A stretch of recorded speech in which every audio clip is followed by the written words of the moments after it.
నిన్న రైమత్ నగర్ డివిజన్ కి ముఖ్యమంత్రి గారు రావడం జరిగింది. ముఖ్యమంత్రి గారు రాక సందర్భంగా ఆయనకు ఏం బాధ వేసిందో మరి ఏం బాధ కలిగిందో అంతకు 2 రోజుల ముందే కేటీఆర్ గారిది రోడ్ షో జరిగింది. ఆ రోడ్ షో మరి ఈ రోడ్ షో ఏం కంపారిజన్ చేసుకుంటో గాని ఆయన అసహనం మాటల్లో కనిపించింది. గత కొద్ది రోజుల నుంచి ముఖ్యమంత్రి గారి యొక్క మాటల్లోనే అసహనం కనిపిస్తుంది. మంత్రులతో మాట్లాడే తీరు, ఈ నియోజకవర్గ ఇన్ఛార్జీలతో మాట్లాడిన తీరు, ఆఖరికి మీనాక్షి నటరాజన్ని కూడా మహిళల బాధ్యతను నువ్వే తీసుకోవాలమ్మా, ఇక మా వాళ్లతో అయ్యేటట్టు లేదు, ఈ నియోజకవర్గంలో మహిళలందరూ వ్యతిరేకంగా ఉన్నారు, నీ భుజస్కంధాలపైనే వేసుకోవాలని చెప్పని మీనాక్షి నటరాజన్ గారికి కూడా మరి బాధ్యత అప్పచెప్పి భాగస్వామ్యం చేసే దుస్థితి రేవంత్ రెడ్డి గారికి దాపురించినందుకు ఆయన మాటలో, ఆయన తీరులో ఆయన కసి కనిపించింది. ఏ ముఖ్యమంత్రి అయినా 2 సంవత్సరాలు ఈ ప్రభుత్వాన్ని పరిపాలించి తానే మున్సిపల్ శాఖ మంత్రిగా ఉండి అయ్యా రాష్ట్రం అంతా చెత్త ఉన్నది మున్సిపాలిటీలల్లా, ఈ హైదరాబాద్ లో కూడా ఏ గల్లీకి పోయినా ఏ ఇంటి ముందు పోయినా కుప్పలు తెప్పలుగా మరి చెత్త ఉంది, డ్రైనేజీలు బాగు చేయడం లేదు, విపరీతమైన దోమల బెడద ఉంది, ఫాగింగ్ జరగడం లేదు, ఈ దోమలు గరవడంతో విష జ్వరాలు వస్తున్నాయి, మలేరియా డెంగ్యూ వస్తున్నది, వేలాది మంది హాస్పిటలైజ్ అవుతున్నారు, ప్రభుత్వ హాస్పిటల్ పనిచేయడం లేదు, డాక్టర్లు సరిగా లేరు, మేము కూడా బస్సు దవాఖానలు వెతికితే చాలా మంది డాక్టర్లు లేరు, మెడిసిన్స్ లేదు, పనిచేయడం లేదు, ఆ ప్రజలు తీవ్రమైనటువంటి ఇబ్బందులకు గురి అవుతున్నారని ఈ సందర్భంగా అనేక రకాలుగా విజ్ఞప్తి చేస్తుంటే, ఒత్తిడికి గురి అవుతుంటే ఆయన ఇంటెలిజెన్స్ నివేదికలల్లా ఇదంతా కూడా మరి రిఫ్లెక్ట్ అవుతుంటే దాన్ని దృష్టిలో పెట్టుకుని ఏం మాట్లాడినరు ముఖ్యమంత్రి గారు? 2 సంవత్సరాల క్రితం తెలంగాణ ప్రభుత్వంలో ఉన్న మున్సిపల్ శాఖ మంత్రి కేటీఆర్ గారి మీద కట్టేయండి చెత్త దగ్గర అని ఈయన 2 ఏళ్ల నుంచి చెత్త మంత్రికి ముఖ్యమంత్రి ఉండి మున్సిపల్ శాఖ మంత్రికి ఉంటే 2 ఏళ్ల నుంచి చెత్త పట్టించుకోవడాలని శాఖ పనిచేయడం లేదని ఘోషిస్తా అంటే కేటీఆర్ గారిని తిట్టడం ప్రజాస్వామ్యవాదులందరూ ఏం అర్థం చేసుకోవాలి? ఈ ప్రజలకు నువ్వు ఏం సంకేతం ఇస్తున్నట్టు, ఈ ప్రజల దగ్గర నువ్వు ఏ ఎజెండా పెడుతున్నట్టు, ఈ ప్రజలకి నీ బాధను ఏం మంచుకుంటున్నట్టు?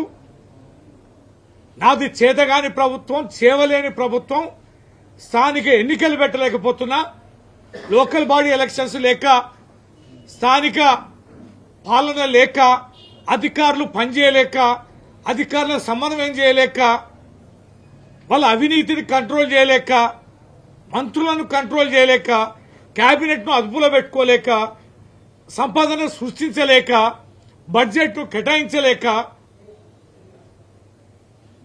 నీవు చేరగిలబడి చేతులెత్తేస్తున్న విధానాన్ని ఈ రకంగా నా ప్రదర్శించడం ఇంకెంతకాలం మాట్లాడుతూ? ఖచ్చితంగా జూబ్లీహిల్స్ నియోజకవర్గ ప్రజలకి ఈ మాటతోటి అర్థమైపోయి ఉండాలి. ఈ ముఖ్యమంత్రి ఏంటి, ఈయన పాలన ఏంటని. ముఖ్యమంత్రి ఈ రకంగా మాట్లాడతారు, అభ్యర్థి ఏమో ఆ రకంగా మాట్లాడతారు. ఏం మాట్లాడుతుండే అభ్యర్థి?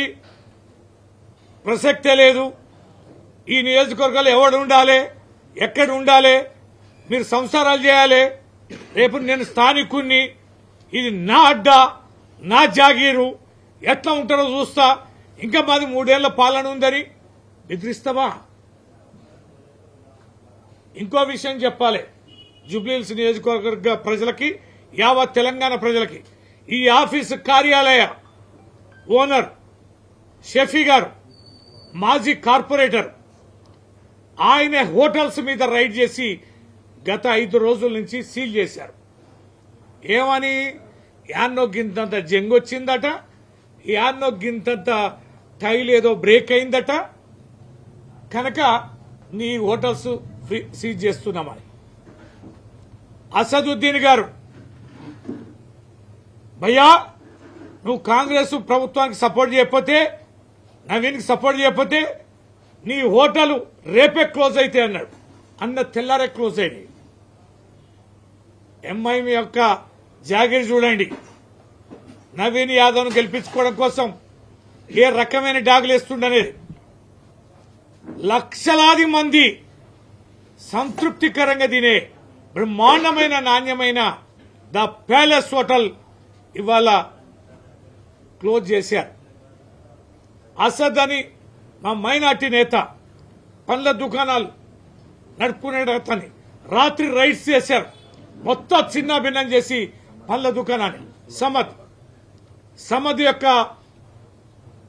పండ్ల వ్యాపారాన్ని రాత్రి క్లోజ్ చేశారు. ఎంతో మంది మా మైనార్టీ నేతలకి డాగులు వేస్తున్నారు, కేసులు పెడతామని ఇళ్లలో పోయి బెదిరిస్తున్నారు.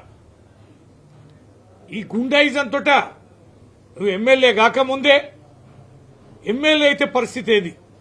చాలా మంది చెప్తున్నారు మీ ఇండ్లకి పట్టాలు లేవు, మీ ఇండ్లు ప్రభుత్వ జాగాలో కట్టుకున్నారు బిడ్డ, నా ఓటమి కనుక జరిగితే హైడ్రా వస్తుందని. ఏం కూల్చేస్తావా? ఎంతమంది పేదల ఇల్లు కూల్చేస్తావు? అందుకనే జూబ్లీహిల్స్ నియోజకవర్గ ప్రజలు నిర్ణయం తీసుకుంటున్నారు. ఇలాంటి గుండాకేస్తే ఖచ్చితంగా దౌర్జన్యాలు, దోపిడీలు జరుగుతాయి, భూ కబ్జాలు జరుగుతాయని. ఇలాంటి ముఖ్యమంత్రి కనుక పొరపాట్ల ఈ ఎన్నికని బహుమతిగా ఇస్తే ఖచ్చితంగా 3 ఏళ్లు కూడా ఇక అమలు జరగాల్సినవి ఏవి కూడా జరగవు. ఇచ్చిన 6 గ్యారెంటీలు 13 హామీలు పూర్తిగా మర్చిపోయి ఇంకా ఎదురు మాట్లాడి మేము మీ అభివృద్ధి ఆగిపోద్ది, ఏం అభివృద్ధి చేసినామని, ఏ పథకాలు అమలు పరిచినామని, జూబ్లీహిల్స్ లో ఏం చేసినామని, యావత్ హైదరాబాద్ లో ఏం చేసినామని, తెలంగాణలో ఏం చేసినామని, ఏ నియోజకవర్గాల్లో ఏం ఫండ్ ఇచ్చినామని, ఎక్కడ ఏ పథకాలని నడుస్తున్నామని ఆపేస్తావు బిడ్డ.